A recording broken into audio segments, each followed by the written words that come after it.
For more insight in the funeral of the late Supreme Leader, we're joined by the former Iranian diplomat and veteran politician Mehrdad Khonsari, live from London. Sir, thank you so much for joining us today. What message does the massive state funeral of Ayatollah Ali Khamenei send to the international community about Iran's political stability following the assassination? Well, I think first and foremost, the Iranian regime is interested in saying that they are resilient, they are stable, they are in charge, and that irrespective of all the damages incurred, that they are able to mobilize the country, in fact, and the people in order to give the late Ayatollah Ali Khamenei a respectable send-off. This is the message that comes out quite clearly, that they are in charge and that his departure has not in any way affected the resilience and the stability of the regime to be able to manage the internal scene inside Iran. How do you assess the US and Israeli roles in the events leading up to this moment, and what impact will this have on future diplomacy with Tehran? Well, I think that obviously that the role of the United States and Israel on the first day of this 40-day war was critical in the sense that the late Supreme Leader was killed, and essentially the regime that had under his direct control had governed Iran for the past 37 years was changed. Now, what we are seeing in the aftermath of that, something that is significant, is that there is some sort of negotiation and communication between Iran and the United States. The fact that there has been some kind of direct contact, although it has not been consistent. And there is a desire on the part of both Iran and the United States to try and bring this war to a conclusive end. Now, none of this would have been possible if Ayatollah Khamenei had still been alive. He would never have allowed direct communications or any kind of, you might say, agreement to come about, and his ideologically oriented and fundamentalist ways would have simply prevented the Iranian regime from going forward. That has changed, and there is an internal struggle going on in Iran between people who want to pursue his line. And irrespective of what you're seeing, the fact is that the country, as we talk, has taken a different direction. Well, sir, despite the ongoing ceasefire framework, Israeli leaders continue issuing strong warnings against Iran. How do you see these threats affecting the regional stability? Well, they are very important. The fact is that Israel, unlike the United States, they both started the war together, but they have departed company in the meantime.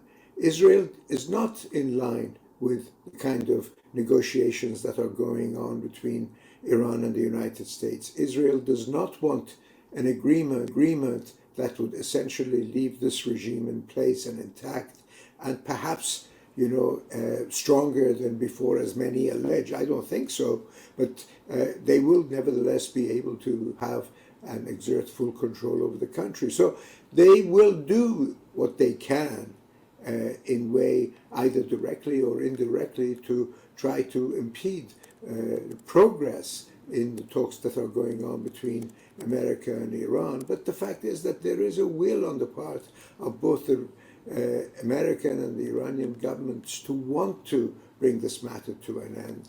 There are many, many things that can go wrong, but certainly this trend that Iran and the United States are pursuing is not to the likes of the government of Israel. And so, with representatives from around 100 countries attending the funeral, how significant is this diplomatic turnout for Iran's international standing?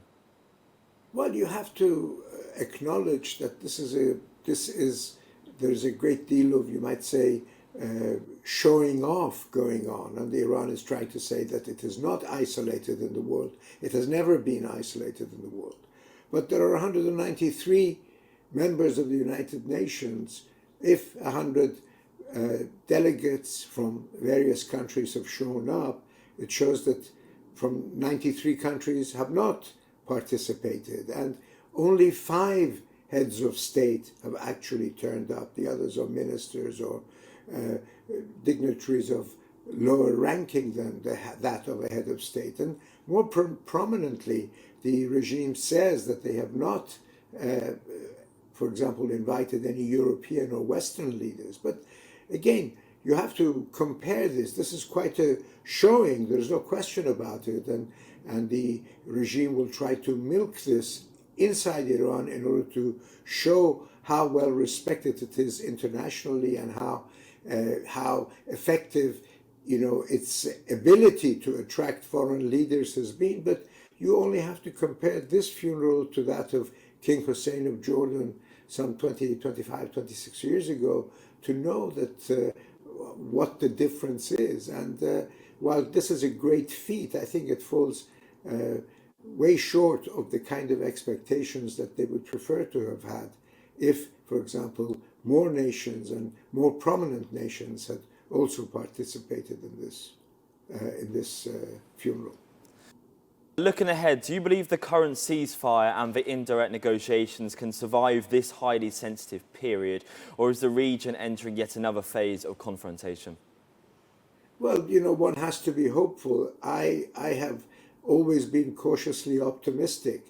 I think both Iran and both the United States, the region and the international community needs this deal to work. It's to the benefit of everyone. But as we mentioned before, there are many things that can go wrong. There are many parties that are not happy about this. It's not just the government of Israel. There are people inside Iran, powerful people, who belong to the, you might say, the ideological side or the wing of the regime. There are many people in the United States who don't favor this. And obviously, there are many people in the region who might be influenced by Israel in order to try to oppose this. You see that in some of the rhetoric coming out of even some of the Persian Gulf states who have, been sort of adversaries of Iran and have been on the receiving end of Iranian attacks. So there are many, many things behind the scenes that could affect or could impede the progress of these talks. But one has to hope that at the end of the day, that the United States and Iran, despite their, verbal, you might say, strong words that they use against each other, but behind the scenes, they understand that this deal needs to come to fruition and work through it. And of course, the role of the government of Pakistan in this particular case has to be truly, truly admired and sort of hailed. And it has been crucial. Let's hope that they can get to an end. Sir, once again, thank you so much for your time. Appreciate it lots.